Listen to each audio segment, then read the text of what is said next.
নমস্কার, আমি দীপ্তশ্রী স্টোরি স্টপেজের একটি নতুন এপিসোডে আপনাদের সকলকে স্বাগত জানাচ্ছি।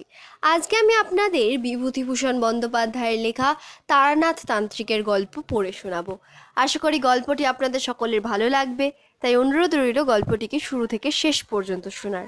তাহলে শুরু করা যাক আজকের গল্প, তারানাথ তান্ত্রিকের গল্প, প্রথম পর্ব।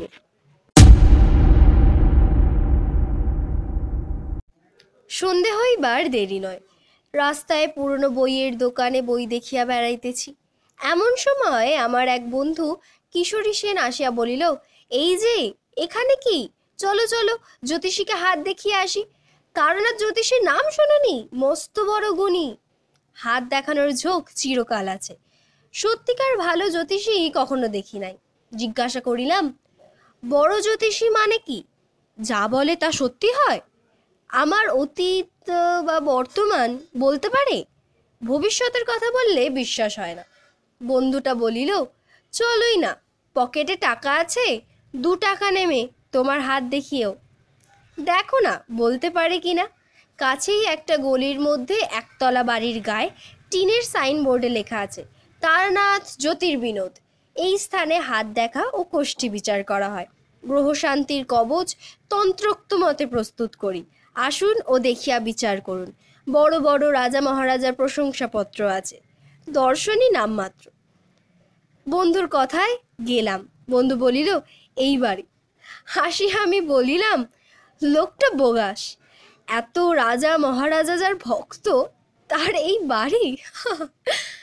বাহিরের দরজায় কড়া নাড়িতেই ভিতর হইতে একটি ছেলে বলিয়া উঠিল, কে?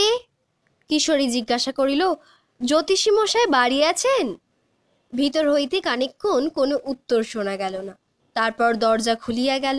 একটা ছোট ছেলে উকি মারিয়া আমাদের দিকে সন্দিগ্ধ চোখে খানিকক্ষণ চাহিয়া দেখিয়া জিজ্ঞাসা করিল, কোথা থেকে আসছেন? আমাদের আসিবার উদ্দেশ্য শুনিয়া সে আবার বাড়ির ভিতর চলিয়া গেল। কিছুক্ষণ কাহারও কোনো সাড়া শব্দ পাওয়া গেল না। আমি বললাম, ব্যাপার যা দেখছি, তোমার জ্যোতিষী পাওনাদারের ভয় দিনরাত দরজা বন্ধ করে রাখে। ছেলেটাকে পাঠিয়ে দিয়েছে আমরা পাওনাদার কিনা দেখতে, এবার ডেকে নিয়ে যাবে। আমার কথাই ঠিক হলো। একটু পরেই ছেলেটা দরজা খুলিয়া বলিল, আসুন ভেতরে আসুন। ছোট্ট একটা ঘরে তক্তপোষের ওপর আমরা বসিলাম। একটু পরে ভিতরের দরজা ঠেলিয়া একজন বৃদ্ধ প্রবেশ করিল।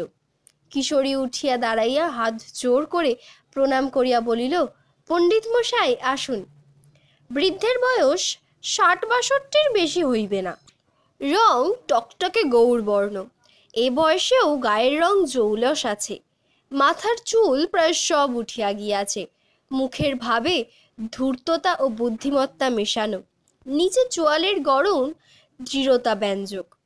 চোখ দুটো বড় বড়, উজ্জ্বল। জ্যোতিষীর মুখ দেখিয়া আমার লর্ড রেডিংয়ের চেহারা মনে পড়িল। উভয় মুখাবয়বের আশ্চর্য সে সাদৃশ্য আছে।